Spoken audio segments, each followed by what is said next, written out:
Carla. Um, this is pretty much what you want, right? I know they were talking about maybe getting you back in Abu Dhabi, but you were like, I want to fight in November, New York, December. It kind of worked out perfectly to your plans, right?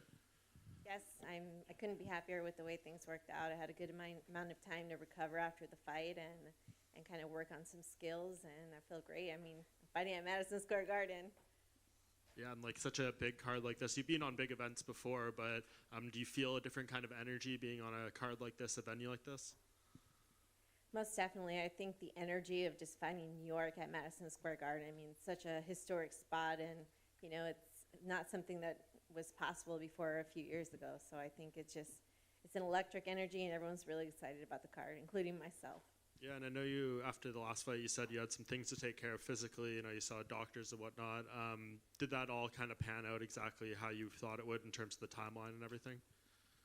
Yes, most definitely. I had to wait from a clearance from my physical therapist before I could accept the fight. I mean, right off the bat, I was like, Madison Square Garden, like, yes. But I was like, need to do the right thing and wait on my doctor. And once I got the go-ahead and green light, it was on. Yeah, and we had Jang in here earlier, and she kind of mentioned that there's nothing about your game that she fears in particular. Do you feel like that's kind of a miscalculation from her, and maybe in a way is she underestimating you? I think probably a lot of people have felt that about my game, but doesn't really matter what she thinks or what she fears. I mean, I'm going in there with my best game, and this is probably one of the best camps I've had, so I'm just ready to go in there the best me and kind of prove the world wrong, I guess. Yeah, I know, we don't have to go back to the last fight and talk ad nauseum about it, but when you sit here again a few days away from fighting again, do you feel like you learned a lot from that last fight that you can bring into this one? I learned something from every fight, and if anything, I was proud of, you know, my ability to kind of keep my emotions in check. I mean, regardless of the fans, I don't think I got wild or reckless, and yeah. But going into this fight, definitely plan on a little bit more of an exciting fight. That's for sure. Weili's trying to do the same thing that you already did and recapture a title that she lost. So what do you think she's thinking that you've, like, from your experience trying to recapture the belt this week, what do you think is going through her mind? I mean, going into any title fight, I think it's definitely like a lot of pressure and a lot of motivation. But I think I definitely had a longer journey to get here, and you know, if anything, my motivation going into a defense is huge because I've never been able to defend my belt, and that's been like a huge unfinished business for me that I'm excited to fight for. And unembedded, her coach said that he knew that you two would eventually be matched up sometime down the line. Was she a name that you knew eventually that you two would be matched up, whether it was for the title or not? I mean, you fight in this division long enough, and at the top, you're going to fight a lot of the top girls.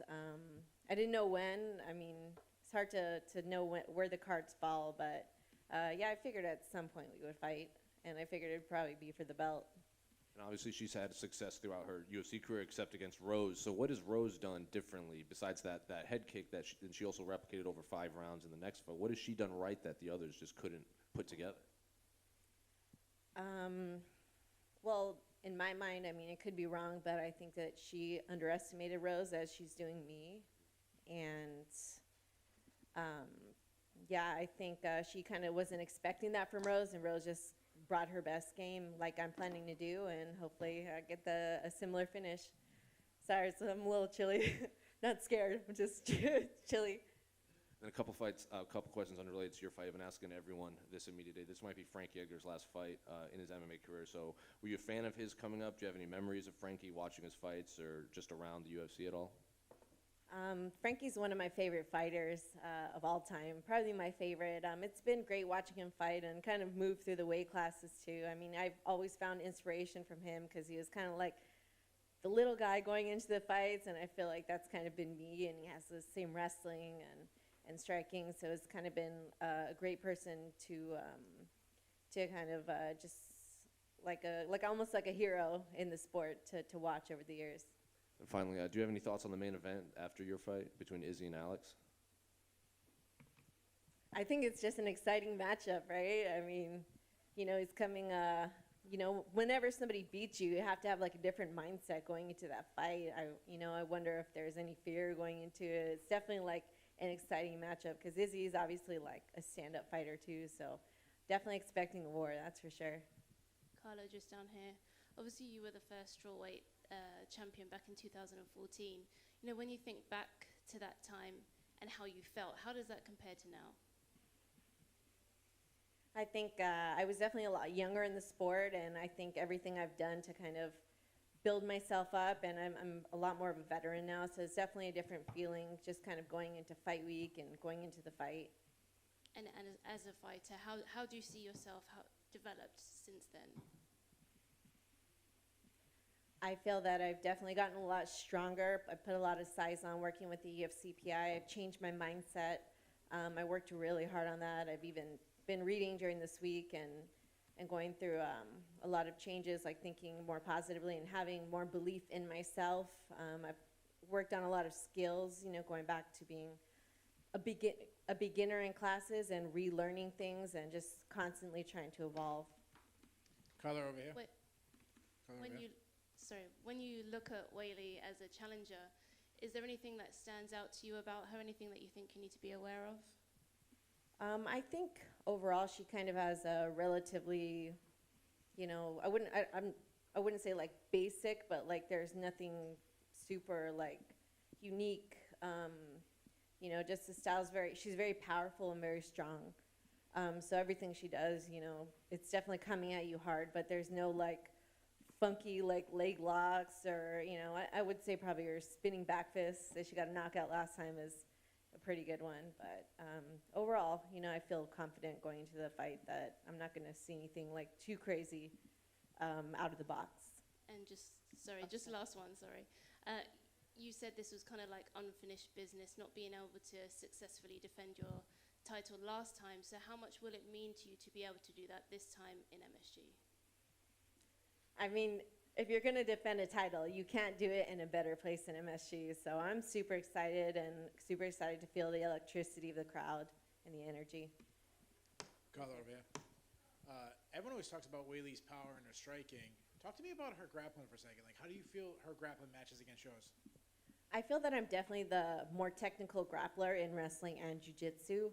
I've seen her, go for takedowns, and she's very, strong. I feel that she's strong enough to where even if she, grabs on something, even if it's not her hands aren't in the right place, her head's not in the right place, she powers through things because she is so strong.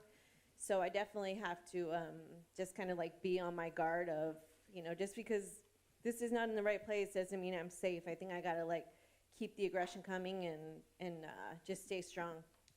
You're heading into this fight. You're the underdog, which seems to kind of be a theme with your career. Tell me, why do the odds makers always kind of, count you out?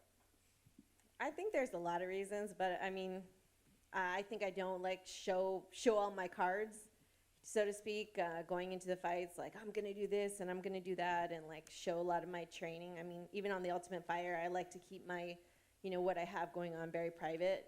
I like to show it in the cage, which, obviously has come to fruition because, I have the belt here. So, yeah, I think a lot of things, just not being very vocal about what I can do or what I'm going to do. I just always would rather prove myself. My last question. This past week, we just saw Amanda Lemos coming off a unbelievable knockout. I know you don't want to look past Wei Lee, but what's your thoughts on a future matchup with her? I think it's just like Whaley, you just see these fights. It's just a matter of time before a lot of these happen, in the division. I don't necessarily think she's next in line for a title shot, just because, she was coming off a loss going into it, but I definitely think she's probably a couple fights away. All right, so I lied one more. So if she's not, then if you're the matchmaker, who would be? Jeez, I don't know. You got to ask Mick.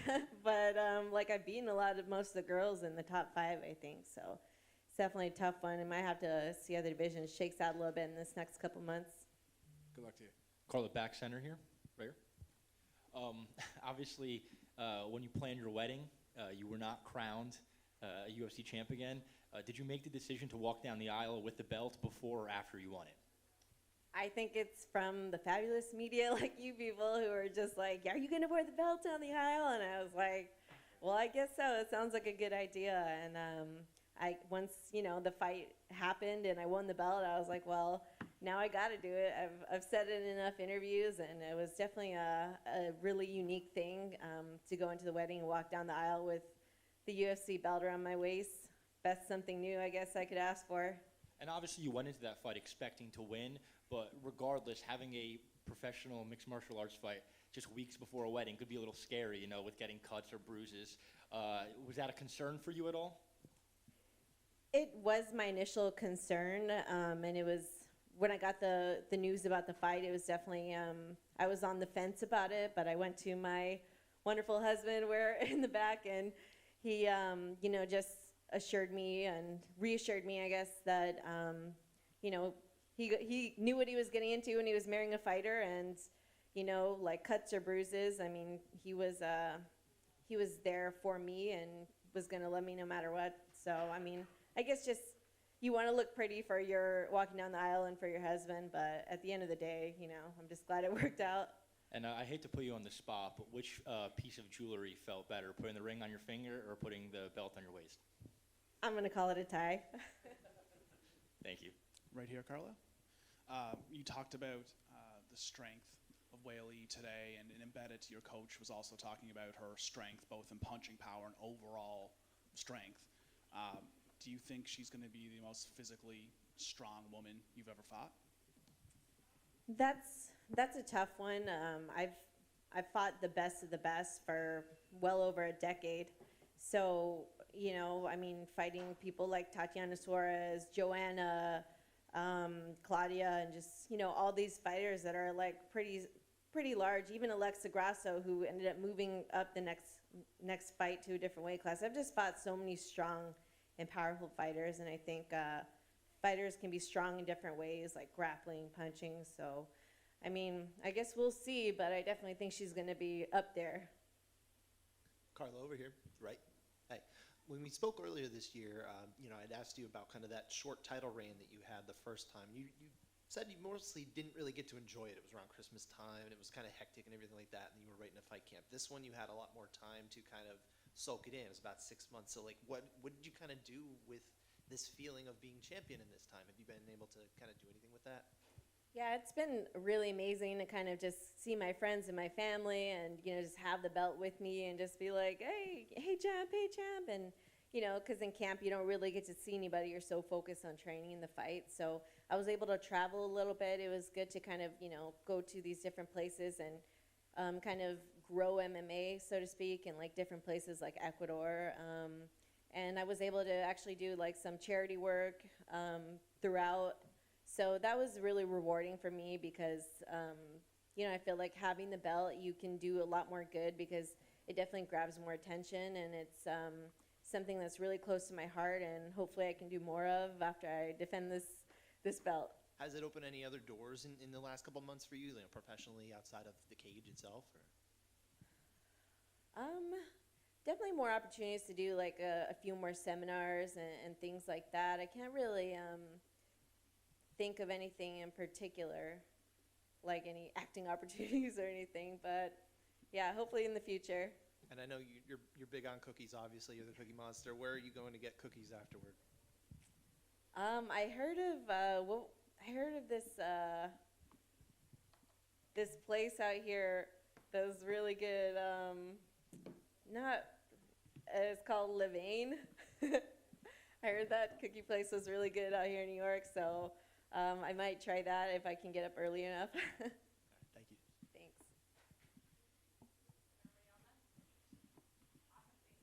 Thanks, guys.